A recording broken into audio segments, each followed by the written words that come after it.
Hi, this is something I love doing. I earn my living as a lecturer, and I have lots of energy, so get ready to have a really good time. I want to tell you a little bit more about what I do. I want to tell you a little bit about how does a kid become an archivist? You know, how do you become a historian? What's in our backgrounds that makes us want to document the time we lived through? Why do we save our stuff? What are you going to do with your stuff? Where should it go? Who can help you? And what do we do, not a postscript, about the fact that our history is being erased every day in this year 2025, which we didn't expect to happen, having been very successful at making gay history a credible and scholarly genre. Okay, so I'm a professor of women's history. I teach a very large women's sports history class, which has been very successful since 1996, and I've taught it at least 7 different universities, including on a ship for the well-known Semester at Sea program. And that currently enrolls 300 students with 4 graduate teaching assistants. It enrolls lots of student athletes, Olympians, football players at Cal are studying women's sports history. So that is very much my bread and butter, and I'll address that very, very soon. But I also teach the history of the women's music movement and a pretty wide arc LGBT history class. And this semester it was like no semester ever before, because we had fewer rights at the end of the semester than at the start. And I felt that more profoundly than my students, who were 1/3 my age, because I understood what was being lost, in part because I had helped create some of the rights that we now enjoy.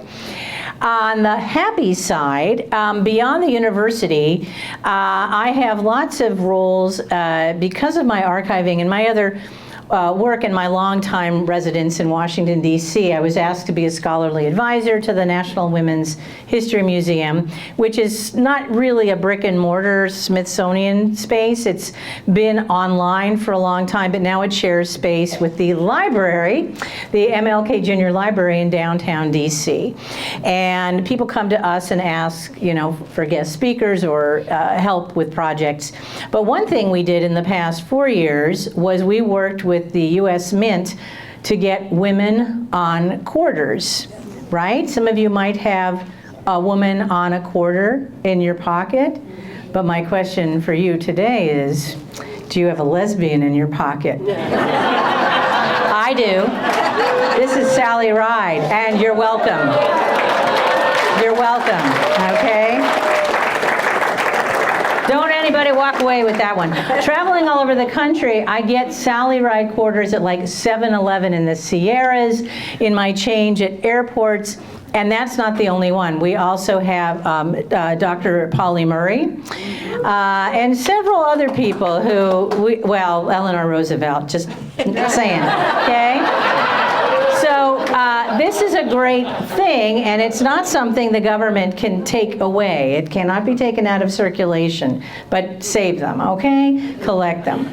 Okay, so I'm interested in archiving women's communities. You may be wondering, what's the connection? Women's music, women's sports. I'm interested in women's communities and the way women have resisted and persevered through the expectations that have sought to limit some of us. Okay, so much of my work is just an extension of my feminism, which anybody can participate in, of course. And as a kid, I was a feminist because I was a brainy little girl, and I knew I was as smart as boys, but boy, my textbooks sure didn't suggest that that was true or possible. And I became interested in looking at how things were changing in my own time, because I simply came of age with second wave feminism. I was 10 or 11 when I Am Woman, Hear Me Roar was on the radio. I was 11 when Title IX became law. I lived through the onset of the women's music movement, advocacy for women in sports, politics, law. And I paid attention because I was a brainy little girl. I started keeping a journal when I was 12. This is volume number, I believe, 212. Let's see. I like to be accurate. So, dang, I'm so sorry. Just give me 1 second.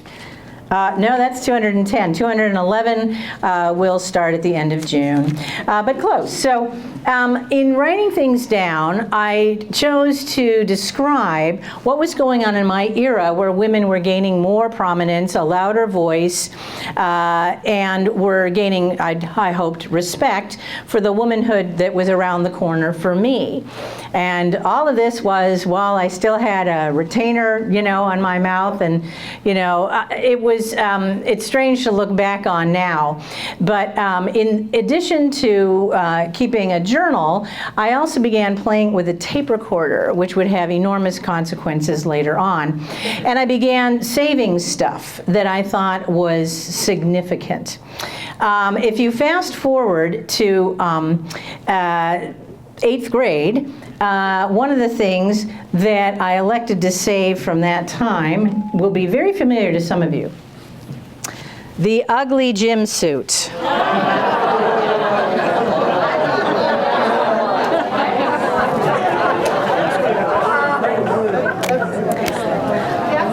Nobody felt like an athlete in that thing, a one-zip, you know, polyester monstrosity. And I never gave mine up long after I left that junior high. In that same year that I'm running around wearing this, though, I was also realizing, you know, I really like girls.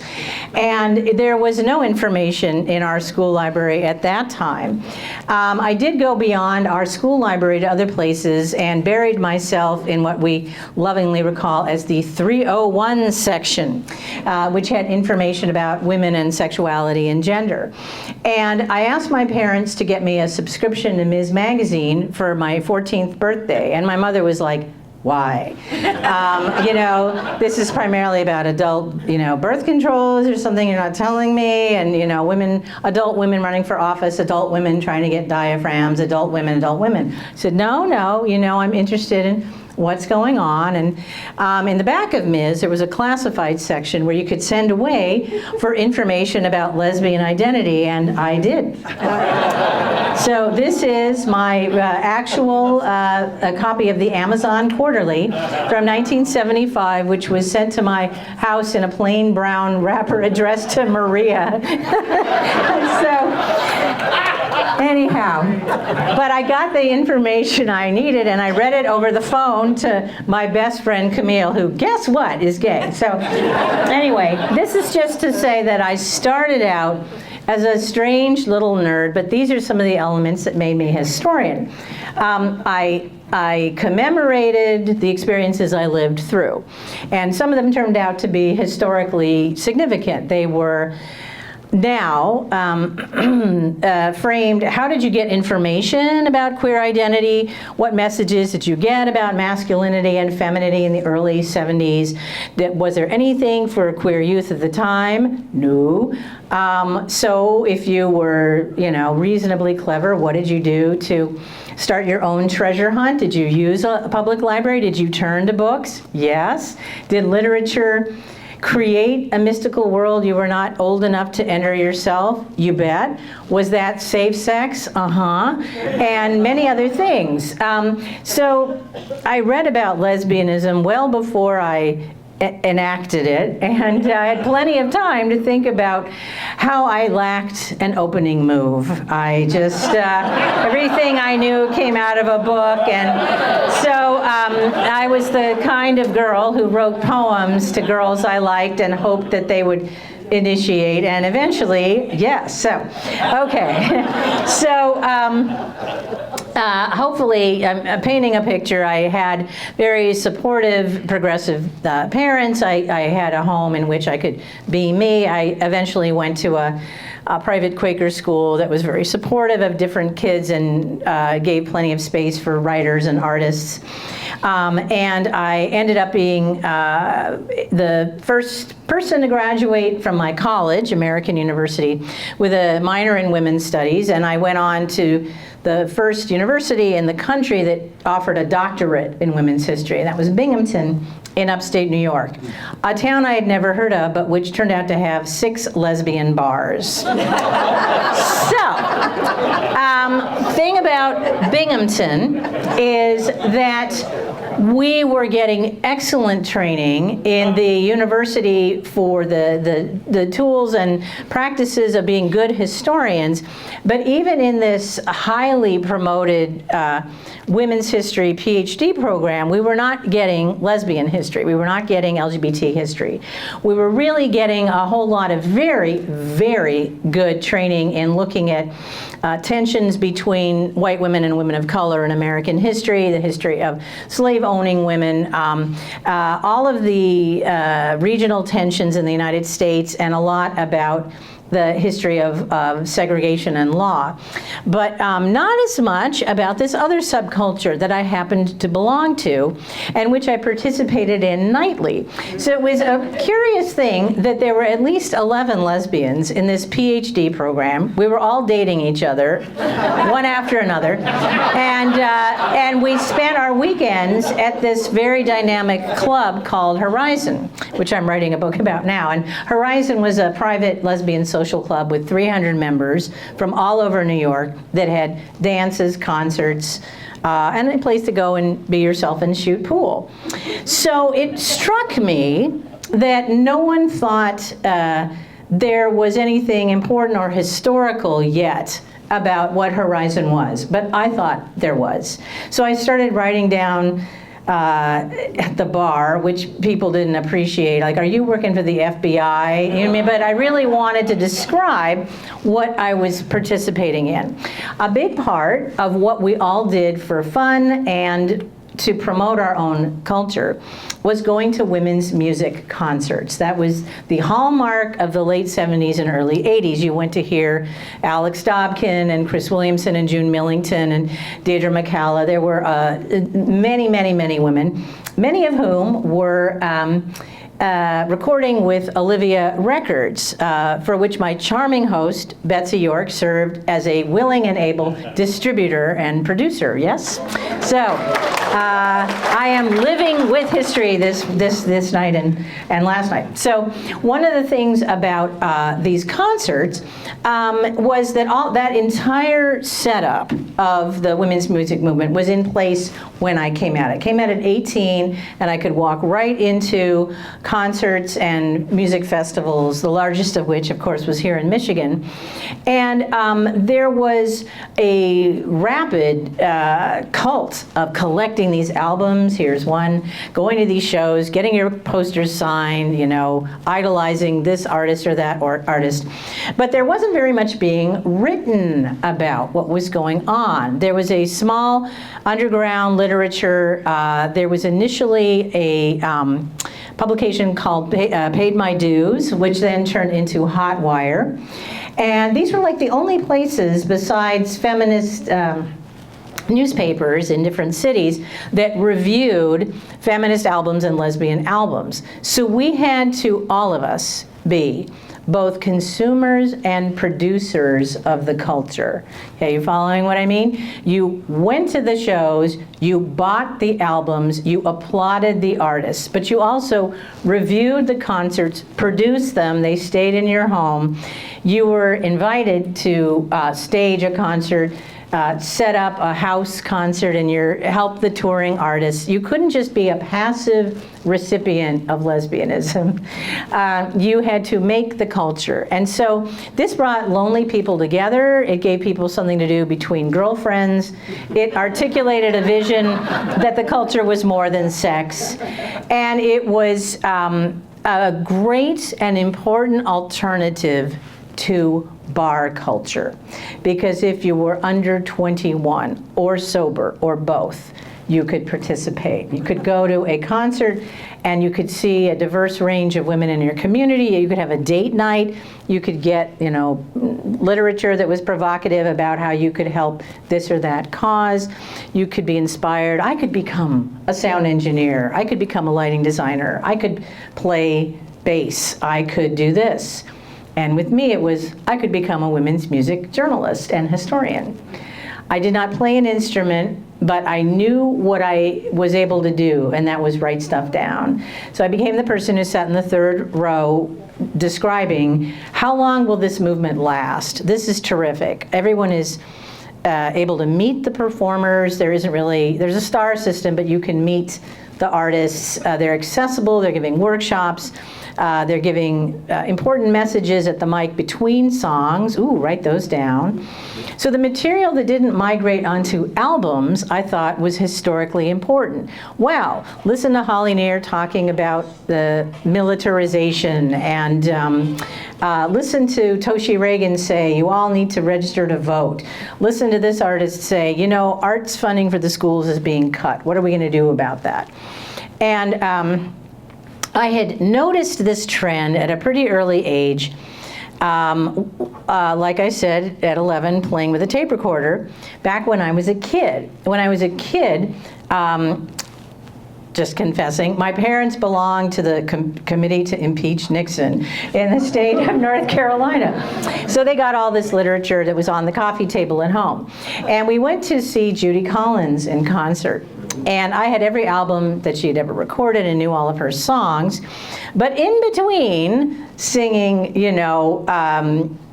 Both Sides Now and whatever, she made a statement at the mic, every song of love is an impeachment song against that bastard. And it had never occurred to me that the women on the albums in my parents' living room would go off script and say something political, which I actually understood as a political kid.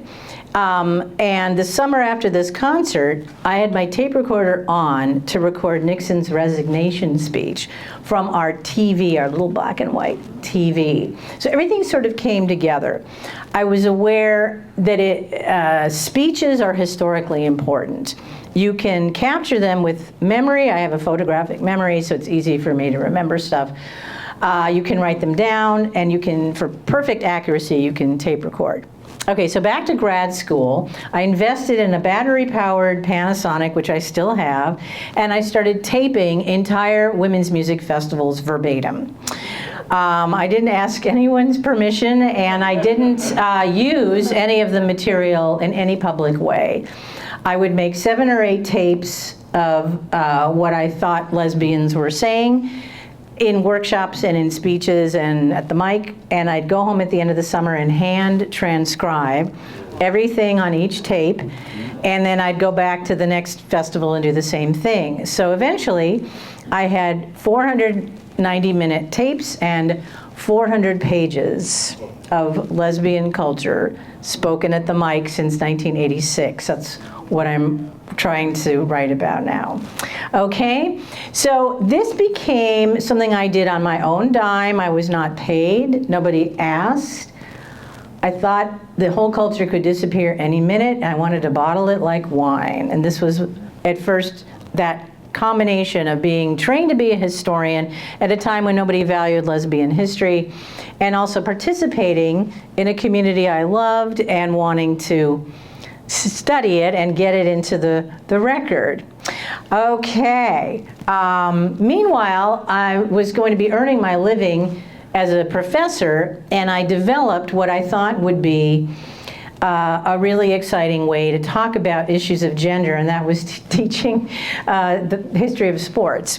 And the reason that I thought that that would be a good bread and butter curriculum to develop is because all of the issues that people were talking about in feminism had to do with the body, gender, masculinity, femininity, and we learn a lot of those lessons and stereotypes as soon as we pick up a ball, you know, when we're 3, you throw like a girl, or now we're dealing with you're too good to be a girl, and questioning people's gender.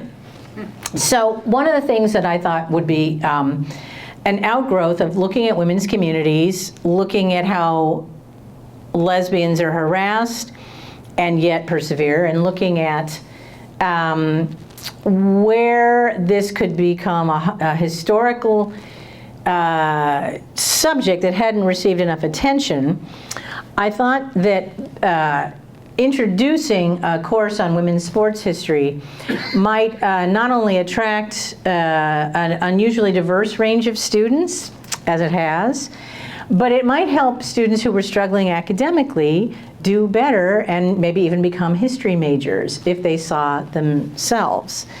And I introduced the course at George Washington University at a very particular time.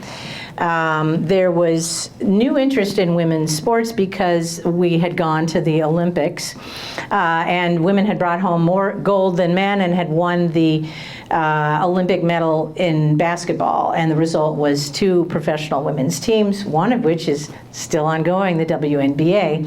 And a lot of people were writing about women's sports in books and different formats that hadn't really given much credence to women in sports before.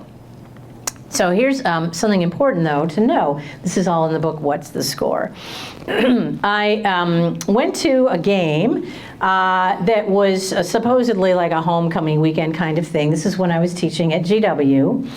And it was kind of a double header, like the men would play and then the women would play, and you could see 2 games for $9. And we all had to go through a metal detector, which was strange at the time. And then somebody said, oh, the president is here. The president is at the game. So this was 1996, and President Clinton had brought Chelsea to a game right down the block from the White House. So first the men play, the men win, the men leave, the women take the court, the president stands up to go. And I was like, oh, not on my watch. Okay. So I go blundering through the Secret Service and go, hi, Mr. President, listen. I'm a women's studies professor here, and it really looks bad if you walk out when the women take the court. I think it would be meaningful to the women of America, whom you represent, and your daughter here, if you at least stay for like 10 minutes of the women's game. They are actually better than the men, and I went on and on. He went and sat back down. So that was one thing. And then once the class was established, we had more than just athletes and women's studies majors, it really did attract a very broad cross-section of people who were interested in business and journalism and nursing and health. We were invited to go the next year to a town hall on sports and racism. This was moderated by Ted Koppel, remember him? And this was held at Howard University, a historically black university. And so I went with my sports class and the women's basketball team from GW. So we're in the audience, we're part of the studio audience for one of these things, and on stage there are managers and coaches and players from the former Negro leagues and so forth, but there's not a single woman on that stage. It's all men. And my students are looking at me like this. And I'm like, I knew there would be a Q&A, so wait till the Q&A, and then up stands Tajima Abraham, who's the captain of the women's team, and she goes, hi, say, can't help but notice, no women on the panel. Are you saying there are no black women in sports, or are you saying we don't experience racism? And sat back down, and so the audience applauded, and here's what Ted Koppel blustered live on camera for the United States. Well, we don't have time to cover everything, and besides, sports is a man's world. I know, so. Ahem. Now that was 1997. So A, kind of late. B, why are we all there? We were there because we were celebrating the 50th anniversary of Jackie Robinson integrating Major League Ball. So we were there to commemorate the struggle of social justice and how long it takes, and the stoicism of the people on whose shoulders fall the burden of being the first. It could have been gay history. It could have been any other arena where we look at the history of how people have been legally kept out and yet stuck around and became visible. So in the bus ride on the way back to campus, what I saw was a predictable split, almost like a human brain. On one side of the bus was complete silence. The women were crying. They were stunned. This is how you get written out of history. You watching themselves be made invisible, being told on live TV, you don't count, you didn't do anything, you're not in the record, who cares? You're a woman. They had never seen it that close in that format. The other side of the bus, they're like mad. They're writing letters to the editor. They're the activists. We're gonna take him down. And I'm like, no, we're not. We're gonna write to the Post, okay? Here's how you do that, and you come to my office and I'll help you, and you should know how to do that and stuff. So these are just examples where in my work, I see the slow progress of history, but I'm also in a position to take students into the heart of discrimination, primarily based on being female, but certainly not exclusively. And in the sports class, we very rapidly turn to the phenomenon of how good athletes are stereotyped as lesbians. And one of the discussions that we have is why so quickly is a person's sexuality questioned if they happen to be good at holding a stick and throwing a ball and doing this? What is the connection between running with two good knees and falling in love with your roommate? And you know, we all laugh and the humor is helpful. But we really break it down. Why is being a strong woman an aberration? Why is it suspect to be good at moving quickly through a landscape? Does that suggest you don't need help from a guy and that is somehow unfeminine? Does it mean that you have developed muscles when you should have been taking care of babies? But what if we unpack all of that? What about women whose muscularity came through having children, came through working on a farm, came, as many of you may have experienced, from living in farm country and carrying buckets of cherries or milk or wheels of cheese? And traditionally, what we've seen is that we allow women to be big and strong if they're doing something family directed. If they're helping out on a farm, if they're carrying those twins, and they get upper body strength, that's wonderful. That's mom. That's being a farm wife. If you work out in a gym because you want to be able to be a power lifter, that's wrong. That's selfish. That's muscularity that's not connected to husband and children. So we look at all of these things in class, and then we go beyond that.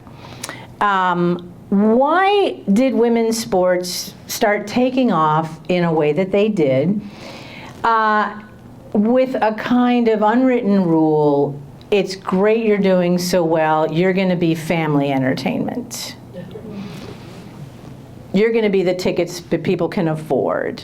You're going to be the wholesome alternative to guys getting in trouble with gambling, drinking, crime, womanizing. You can't do anything wrong, you have to be pure, and you have to play like you love the game and you don't care about a salary, because what kind of nice girl talks about money? So the rules continue even though feminism has made it possible for women to be professional basketball players. And at the same time, we're seeing lesbian visibility like never before, which is just delightful. Okay, so that's a little bit of background about what I do. I started to notice about 10 years ago, that we were heading into a really interesting period in American history where all of the revolutionary breakthroughs of second wave feminism were going to turn 50. And there was going to be like a 6-year period where, you know, Ms. Magazine was going to turn 50, Title IX was going to turn 50, the first women's recording company, first women's music album, the first women's music festival. And year after year, it's true, and I've been in an interesting position to supply, you know, tape recordings and clothes and documents and things for all of these historical celebrations.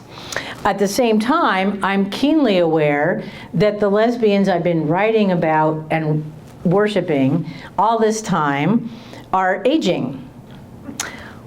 What are you going to do with your stuff? And suddenly, my role changed from writing down what women, you know, 10, 15, 20 years older than me were doing, to desperately breakfasting with them, saying, hi, I've admired you so long. Look, where are you leaving your archives? Can we just talk, you know? And if you're interested in history and library and the preservation of history, this is the really awkward next step, because it inevitably reminds people of their mortality. Initially, who's got my book, Eden Built by Eves? Yes, this book on women's music festivals. When I started interviewing artists I liked, I got some peculiar responses. That was in 1999, and one response was, damn, if I'm historically interesting, that means I'm done. My career's over. I'm over the hill. I hate you. Go away. Don't talk to me. And I'm like, I'm trying to write you into history. You don't understand. This is how you get remembered. You know, or people would say, sure, I'll give you an interview. What are you going to pay me? And I'm like, I don't have any money. I never have any money. I'm a volunteer, right? So anyway, the point is now it's a very different kind of game. Now I'm able to say, you have been, you know, whoever you are, so important to, you know, LGBT history or greater visibility of women, or you came out as an athlete, or you're an incredible musician whose concert saved lives. Do you have a will? And do you need help organizing your stuff? Because I would be happy to do that. And so for a number of years now, I've gone around the country doing little workshops saying, well, here's about half a dozen really good, you know, queer archives or archives that specialize in lesbian culture, and one is at MSU. But there's quite a few, because we don't want everything in one place where some moron, you know, with a lighter can go, I hate gay people, right? And we know those people exist. So there's the June Mazer in LA, and there's Gay and Lesbian Archives in San Francisco, there's MSU, there is Smith College, there is Harvard Radcliffe, where my stuff is going. Duke University has a very wonderful collection of Southern, you know, gay magazines and so forth. And it really depends what part of the country you grew up in or were an activist in. And then I move on to, do you know about mold? It's bad, okay? So you can't just wait till the last minute and assume that a museum will accept your moldy papers and they'll immediately be under a glass case. No, you know, so have you digitized? Do you have stuff that you don't want other people to read for 50 years? Why don't you just take half a morning and write down 10 important things you have in your house, then you start that way. And it's been wonderful. It's been great to be able to do this service in the community and to be able to say, you really can create an exhibit in a museum. You just have to plan. It takes 2 years before you can, you know, get something up. Don't wait till the last minute. It's been very easy for me to convince some museums to think women's sports exhibits are a great way to get the progression of women's rights into like a public exhibit. Everybody likes sports. And in terms of music, simply working with some of our underground artists has enabled me to meet some of the overground people. Like I'm buddies now with Linda Ronstadt, and who knew that was going to happen as a result of organizing music. So this is hardly what I thought I would be doing as a 9-year-old, playing with a tape recorder and thinking, well, I'm a smart girl. Nobody in 4th grade says, I'm going to be a lesbian historian when I grow up, although maybe they do now. So what I want to emphasize here, there are a couple of things. One, archive your life. Don't send it to me, because that also happens. People go, I'm so excited, I don't know what to do with my stuff. Can I just mail it to your garage? And I get letters like that every week. So how do we counter the erasure, invisibility, and false narratives about our culture?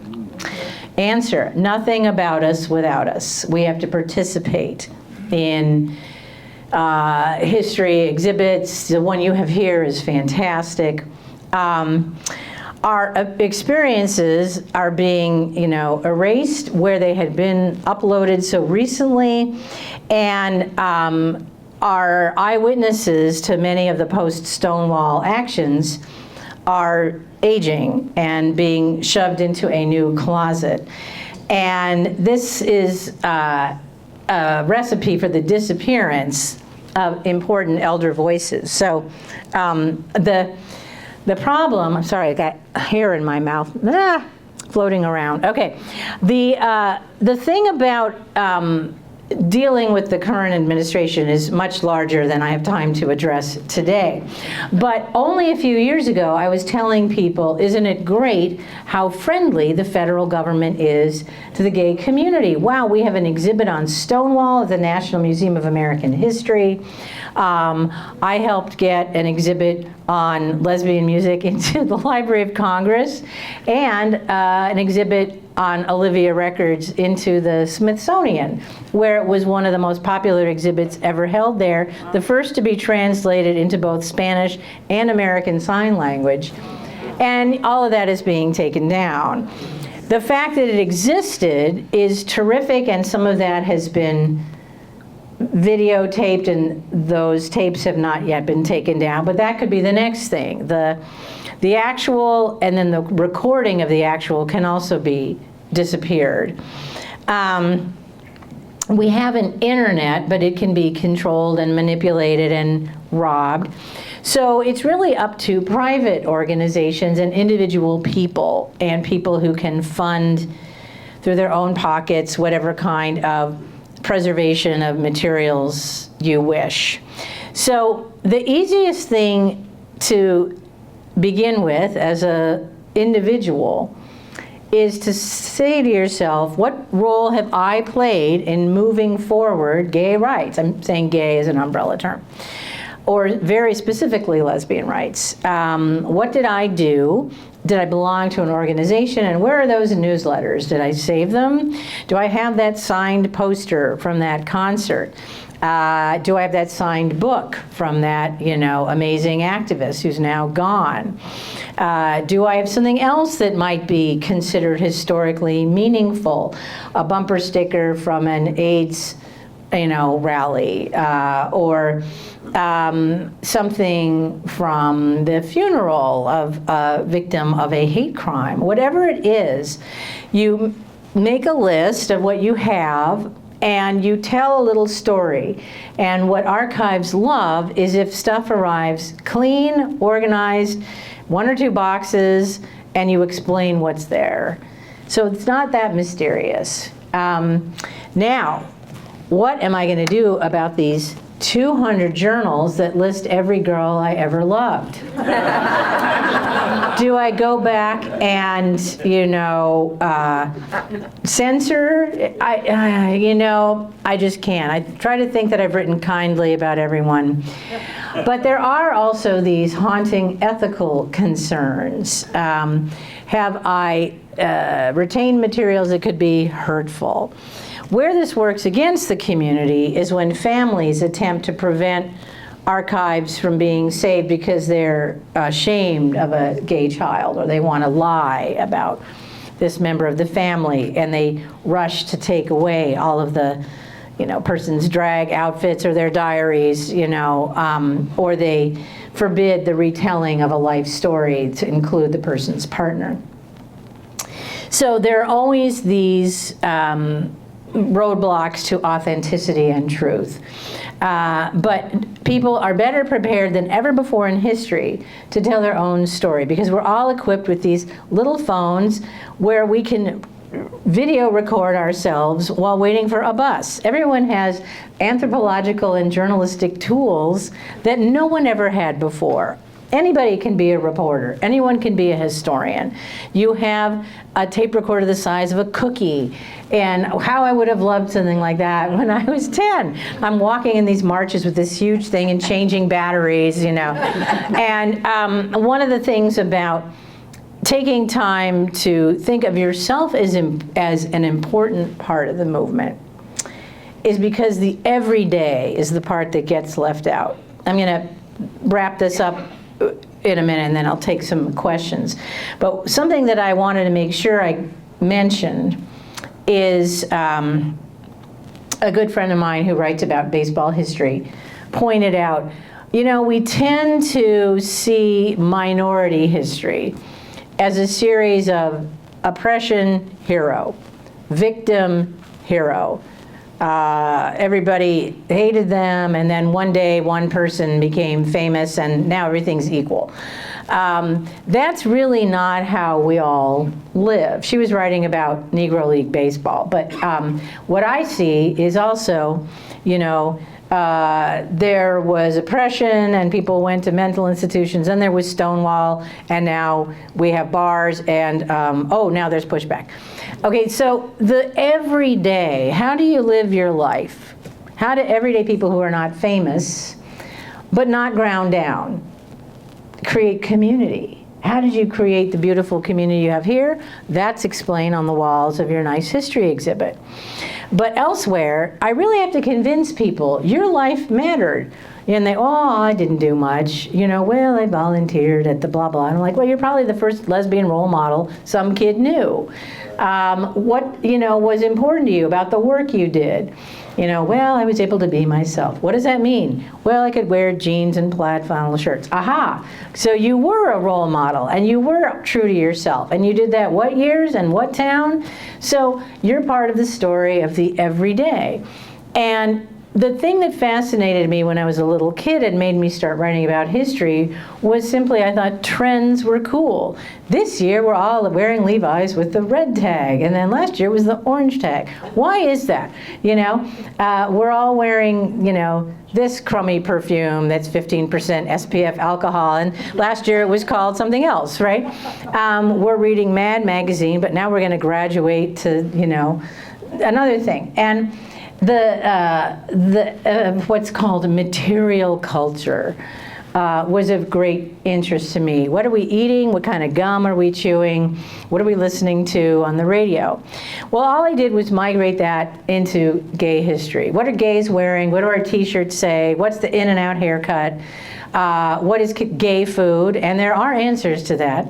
I contributed to a cool book coming out in October called Queer Food. No, it's called Queers at the Table. Okay. We look at beyond quiche and tofu, right? But what are the things in your house? What do you do to make your house feel gay? How do you gay up those walls, What makes, if you're not out at work or you had to be really cool as a PE teacher in an uptight parochial school. What did you go home to? And how, I'm obsessed with this question, did the humble tape cassette become a breakthrough of technology that turned a car into gay-friendly space as you're driving to and from that closeted job or that homophobic Thanksgiving dinner? That for lesbians, it was blasting Alex Dobkin singing, you know, any woman can be a lesbian when you're about to drive up to church or whatever it is. And, you know, the fact that you could create with sound the equivalent of going out to a concert made mail order distribution of gay and lesbian paperbacks and albums life-saving for a lot of isolated people. So when you look at what you've kept all these years, or what was the first gay thing you owned, that's the kind of thing that ought to be in museums and that you should write a little poem about. But that's the kind of archiving I do, and that's what drives me to do so much in addition to teaching, you know, at universities and working on museum committees. So I will pause there and welcome your questions, and thank you for your generous and lovely attention today. So, thank you. So, who has a question? Anyone have a question? Comments? Yes. Hello. Could you talk a little bit more about your new book, Women in Sports? Sure. And what you've learned and what you want to impart? Well, okay, so this I timed to come out for the 50th anniversary of Title IX, and my argument here is that not only, you know, can we see historically that women were denied access to lots of opportunities, and we shouldn't be surprised that women are playing really well now that they're allowed to have decent training, shoes, and bottles of water, which makes such a difference. But I'll read you one paragraph. Imagine, if you will, a father and son on a city bus, or grandfather and grandson. The boy is young, not more than 5 or 6. They sit together on the bus. At the next stop, an older adult male steps on. He spies these two, and he says to the little boy in a friendly tone, "Hey, Tiger, who's your team in the World Series?" And shyly, the little boy says, "Oh, the Dodgers." And the two adult men, strangers mere seconds before, laugh together, and a 3-generational conversation about baseball has begun. It initiates the youngest participant into a lifelong, cozy world of man talk about sports. Familiar to all of us. Now let's imagine a mother and daughter are on that bus, and the 6-year-old girl is uncomfortable and itchy in her required school uniform skirt.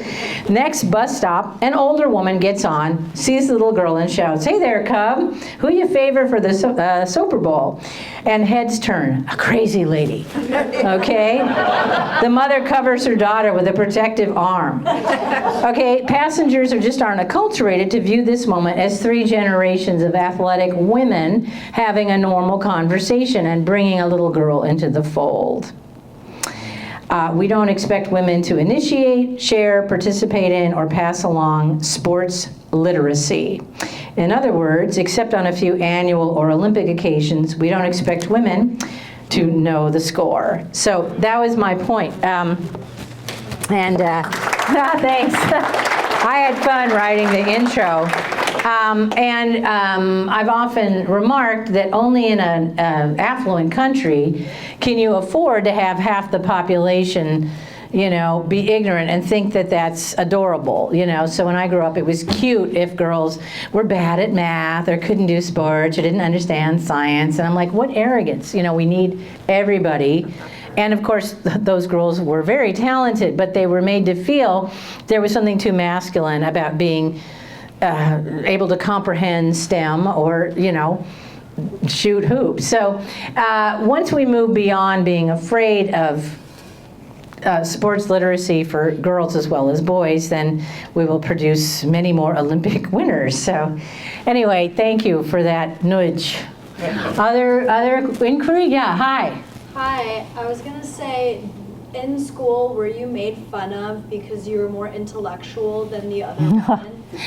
I was someone everyone went to do their homework. So that's not quite being made fun of, manipulated, exploited. I was always the bookworm best friend of the popular girl, you know. And my dad had that role before me. He was the brainy dude in a cool gang at LA High. No, thank you. That's a really nice question. I was reasonably friendly, cheerful, and social. I think if I had looked different, if I had been more butch in appearance, or if I had been a more troubled type kid, it would have been a bad combination. I will say, though, at the end of 9th grade, somebody gave me their yearbook to sign, and the person before me had written, "Have a great summer and don't go queer like Bonnie and Carla." And I was like, uh-oh, the jig is up. And my friend who I was, in love with, I was very worried about protecting her. I didn't care what people said about me. But see, I had a friend and, therapist in the journal. So anything that happened, I was able to write at the end of the day and get it out of my body. And then later that became a really useful tool when someone was mean. I'm like, really? That's what you want to say? That's what you want your page to look like at the end of the day? Okay. All right, And, I don't like pain, so I go right to, how can I make a good story out of this? Whoa, okay. But yeah, like I said, I had really supportive parents. I think we're generally, though, a really anti-intellectual country. I mean, I'm in a room of educated, smart people. But I think no matter what your age, we all grow up with those cartoons where the brainy girl is ugly. And then when a Superman comes along, she takes off her glasses and forgets everything she knows. Or the mad scientist, the guy who could be getting a cure for cancer but wants to blow up the world because smart people are insane, is the thinking, So, by the way, if anyone ever bothers you, you let me know and I will take care of them, okay? Yeah, hi. Hi, how are you? This has been great. As someone who I'm sure cared about both of these topics quite a bit, what do you think about the current administration's refusal to recognize Pride Month in June and now it's Title IX month? It's so horrifying. I want to say that their bogus protection of women in sports, there's never been any support, funding, promotion of women's sports from the people who are, taking that attitude now. I don't even know where to begin with the undoing within 4 months of 40 to 50 years of work, and it's really scary. I have two things to say. I think for those of you who are my age and older, there was a very long history of being an outlaw that eventually, I don't want to say became comfortable, but you're used to it. I don't think I expected to see gay marriage in my lifetime. There's been a tiny amount of time to have TV ads with same-sex couples or, Ellen or whatever. And so going back to being an outlaw and hated it's shocking, but I know how to survive, but other people don't. Other people may not. And I'm really cognizant of the damage to people who don't have the arsenal of a life of activism and confidence.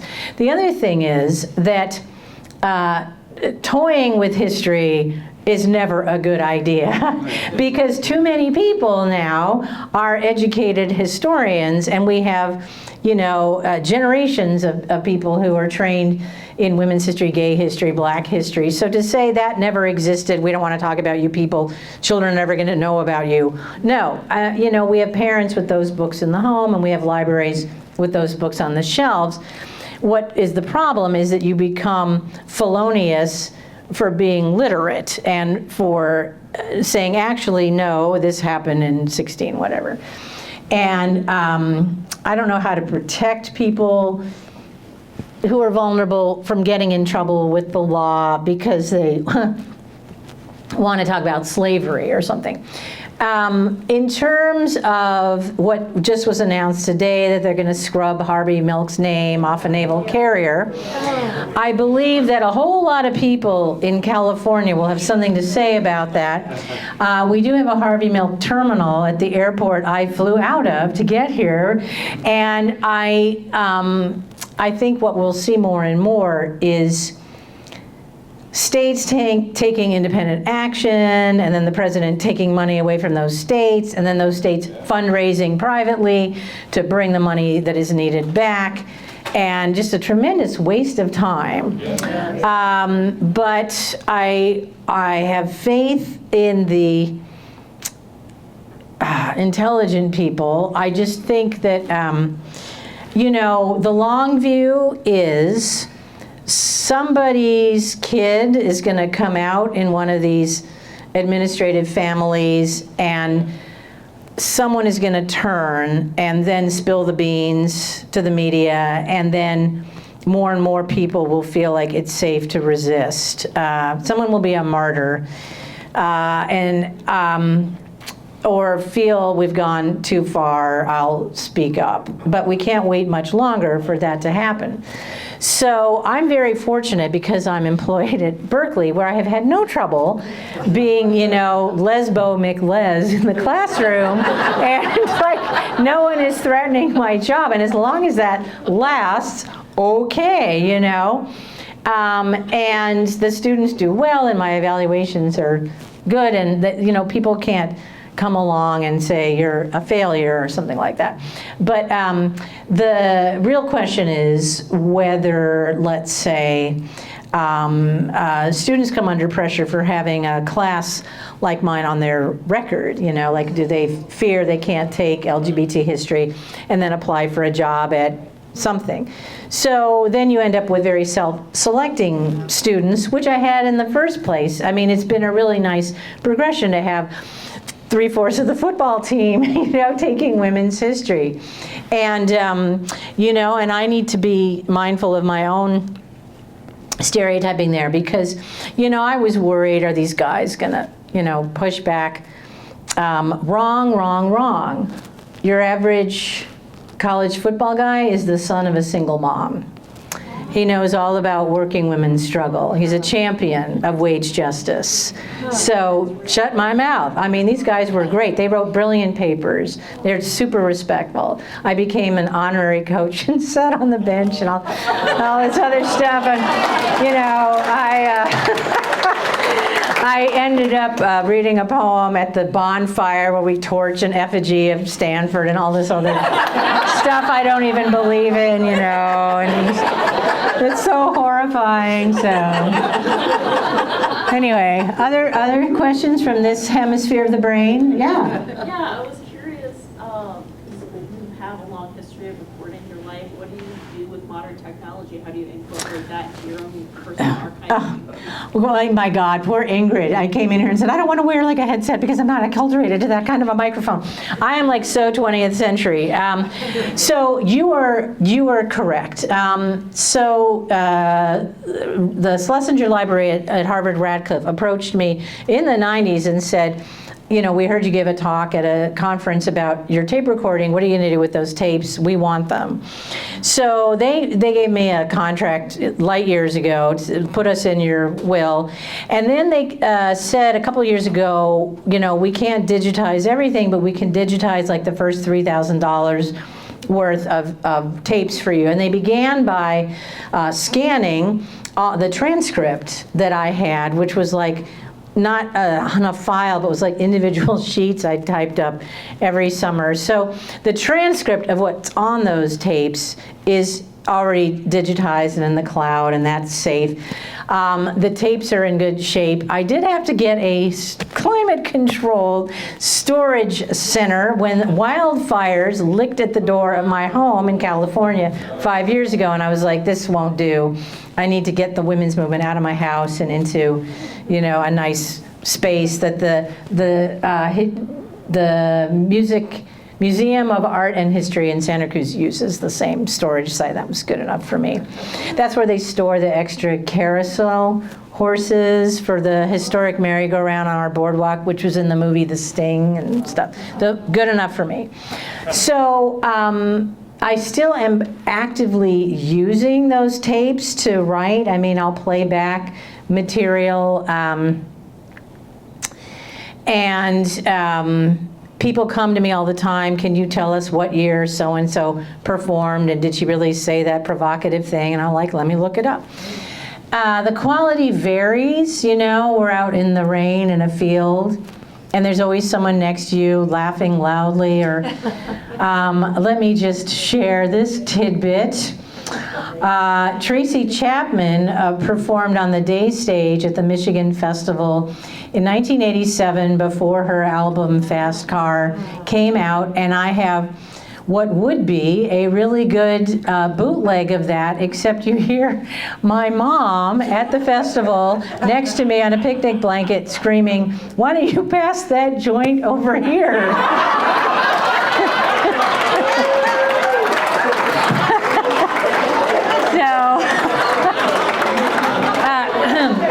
So, the thing about authentic history is that you are going to tape stuff you didn't expect to get. Okay, so my mom went with me to 9 different festivals, and my dad went to one, Sister Fire, which was at like a public school, and everybody went there.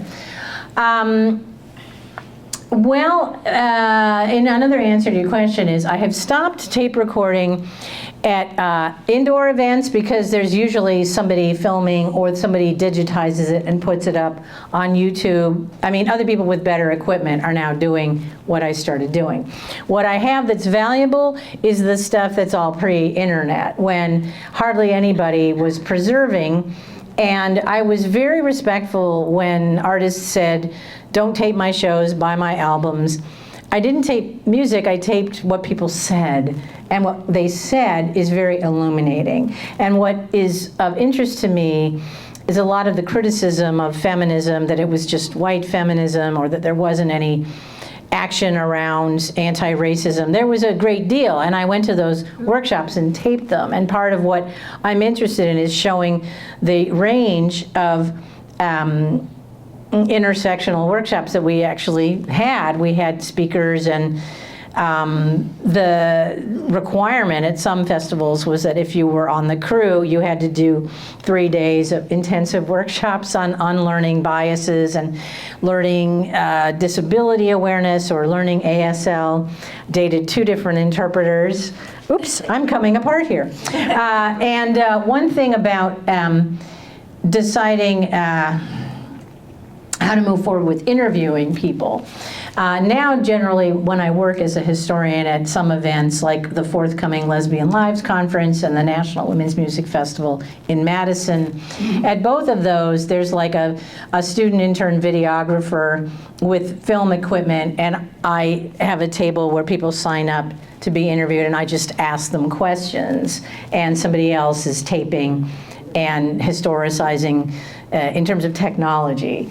But what I'm trying to do is write as many books as I can based on the materials I collected. I'm like waiting for the news to come in through my phone that UNC Press is going to send me the contract for my book called Recording a Movement, which is about everything I've just talked about.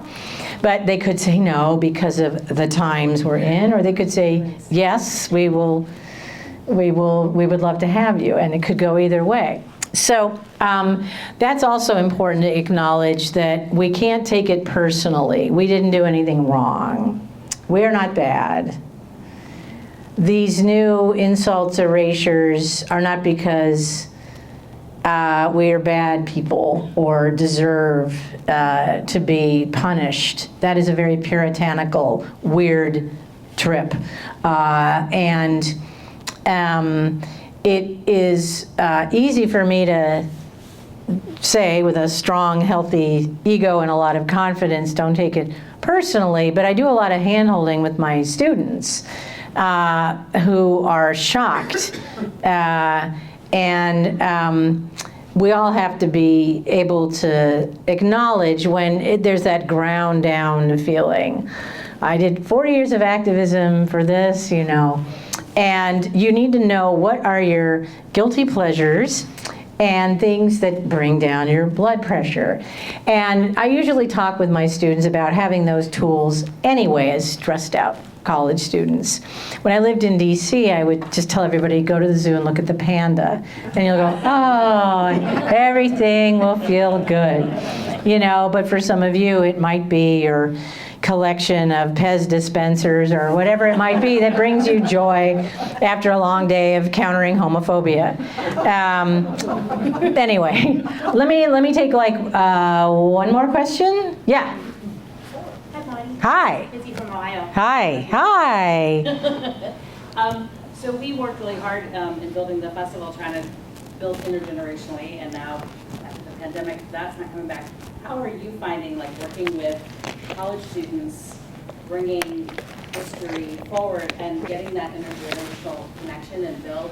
Like, what's your take on how do we keep connected to make sure it's not just like, sit down, let me tell you how it used to be and how hard it was. I know.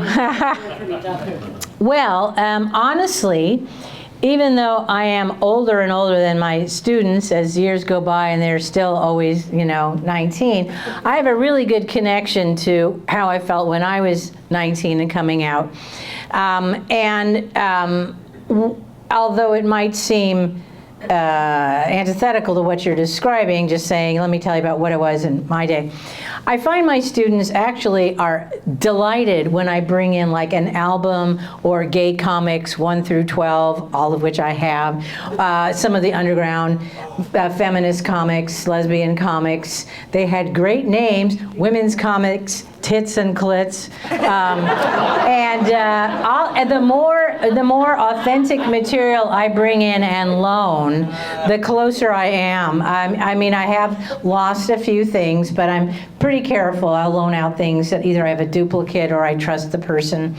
That measure of here's something authentic I lived through. I want you to have it for a few months. Builds a really good connection. And then I have students say, here, I want you to see this zine I'm working on, and would you sponsor, you know, our club? I'm like, sure.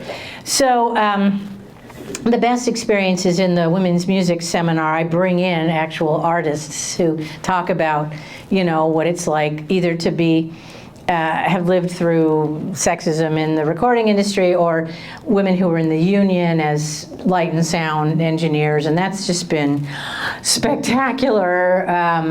I've had a bunch of students write papers that are good enough just to be published right now, and a few are really going into being DJs or